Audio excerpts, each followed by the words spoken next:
ಪ್ರಕಟಣೆ 5ನೇ ಅಧ್ಯಾಯ. ಸುರುಳಿಯ 7 ಮುದ್ರೆಗಳನ್ನು ಕುರಿತದ್ದು. ಸಿಂಹಾಸನದ ಮೇಲೆ ಕುಳಿತಿದ್ದಾತನ ಬಲಗೈಯಲ್ಲಿ ಒಂದು ಸುರುಳಿಯನ್ನು ಕಂಡೆನು. ಅದರ 2 ಪಕ್ಕೆಗಳಲ್ಲಿಯೂ ಬರೆದಿತ್ತು. ಅದು 7 ಮುದ್ರೆಗಳಿಂದ ಮುದ್ರಿತವಾಗಿತ್ತು.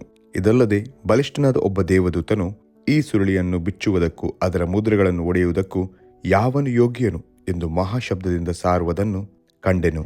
ಆ ಸುರುಳಿಯನ್ನು ಬಿಚ್ಚುವುದಕ್ಕಾದರೂ ಅದರೊಳಗೆ ನೋಡುವುದಕ್ಕಾದರೂ ಪರಲೋಕದಲ್ಲಿ ಆಗಲಿ ಭೂಮಿಯಲ್ಲಿ ಆಗಲಿ ಭೂಮಿಯ ಕೆಳಗಾಗಲಿ ಯಾವನಿಗೂ ಶಕ್ತಿ ಇರಲಿಲ್ಲ. ಆಗ ಸುರುಳಿಯನ್ನು ಬಿಚ್ಚುವುದಕ್ಕಾಗಲಿ ಅದರಲ್ಲಿ ನೋಡುವುದಕ್ಕಾಗಲಿ ಯೋಗ್ಯನಾದವನು ಒಬ್ಬನೂ ಸಿಕ್ಕಲಿಲ್ಲವಾದ ಕಾರಣ ನಾನು ಬಹಳವಾಗಿ ಅಳುತ್ತಿರಲು ಹಿರಿಯರಲ್ಲಿ ಒಬ್ಬನು ನನಗೆ, ಅಳಬೇಡ, ಅಗೋ, ಯೂದ ಕುಲದಲ್ಲಿ ಜನಿಸಿದ ಸಿಂಹವು ದಾವೀದನ ಅಂಕುರದವನು ಆಗಿರುವ ಆತನು ಜಯ ಹೊಂದಿದನು. ಆತನು ಆ ಸುರುಳಿಯನ್ನು ಅದರ 7 ಮುದ್ರೆಗಳನ್ನು ಬಿಚ್ಚುವನು ಎಂದು ಹೇಳಿದನು. ಸಿಂಹಾಸನವು 4 ಜೀವಿಗಳು ಇದ್ದ ಸ್ಥಳಕ್ಕೂ ಹಿರಿಯರು ಇದ್ದ ಸ್ಥಳಕ್ಕೂ ಮಧ್ಯದಲ್ಲಿ ಒಂದು ಕುರಿ ಕೊಯ್ಯಲ್ಪಟ್ಟದ್ದಾಗಿ ನಿಂತಿರುವುದನ್ನು ಕಂಡೆನು. ಅದಕ್ಕೆ 7 ಕೊಂಬುಗಳು 7 ಕಣ್ಣುಗಳು ಇದ್ದವು. ಅವು ಏನೆಂದರೆ ಭೂಮಿಯ ಮೇಲೆಲ್ಲ ಕಳುಹಿಸಲ್ಪಟ್ಟಿರುವ ದೇವರ 7 ಆತ್ಮಗಳು. ಈತನು ಮುಂದೆ ಬಂದು ಸಿಂಹಾಸನದ ಮೇಲೆ ಕೂತಿದ್ದಾತನ ಬಲಗೈಯೊಳಗಿಂದ ಆ ಸುರುಳಿಯನ್ನು ತೆಗೆದುಕೊಂಡಾಗ ಆ 4 ಜೀವಿಗಳು 24 ಮಂದಿ ಹಿರಿಯರು ಯಜ್ಞದ ಕುರಿಯಾದ ಆತನ ಪಾದಕ್ಕೆ ಬಿದ್ದರು. ಹಿರಿಯರ ಕೈಗಳಲ್ಲಿ ವೀಣೆಗಳು, ದೇವಜನರ ಪ್ರಾರ್ಥನೆಗಳೆಂಬ ಧೂಪದಿಂದ ತುಂಬಿದ್ದ ಚಿನ್ನದ ಧೂಪಾರತಿಗಳು ಇದ್ದವು. ಅವರು ಹೊಸ ಹಾಡನ್ನು ಹಾಡುತ್ತಾ, ನೀನು ಸುರುಳಿಯನ್ನು ತೆಗೆದುಕೊಂಡು ಅದರ ಮುದ್ರೆಗಳನ್ನು ಒಡೆಯುವುದಕ್ಕೆ ಯೋಗ್ಯನೇ.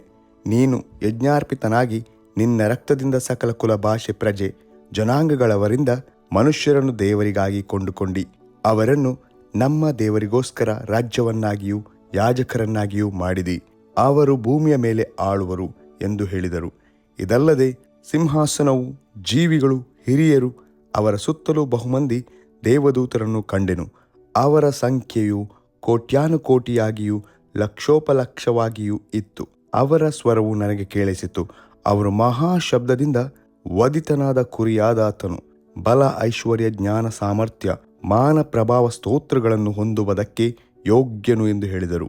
ಇದಲ್ಲದೆ ಆಕಾಶದಲ್ಲಿಯೂ ಭೂಮಿಯ ಮೇಲೆಯೂ ಭೂಮಿಯ ಕೆಳಗೆಯೂ ಸಮುದ್ರದ ಮೇಲೆಯೂ ಇರುವ ಎಲ್ಲ ಸೃಷ್ಟಿಗಳು, ಅಂದರೆ ಭೂಮ್ಯಾಕಾಶ ಸಮುದ್ರಗಳೊಳಗೆ ಇರುವುದೆಲ್ಲವೂ ಸಿಂಹಾಸನಾಸೀನನಿಗೂ ಯಜ್ಞದ ಕುರಿಯಾದಾತನಿಗೂ ಸ್ತೋತ್ರ, ಮಾನ, ಪ್ರಭಾವ, ಅಧಿಪತ್ಯಗಳು ಯುಗಯುಗಾಂತರಗಳಲ್ಲಿಯೂ ಇರಲಿ ಎಂದು ಹೇಳುವುದನ್ನು ಕೇಳಿದೆನು.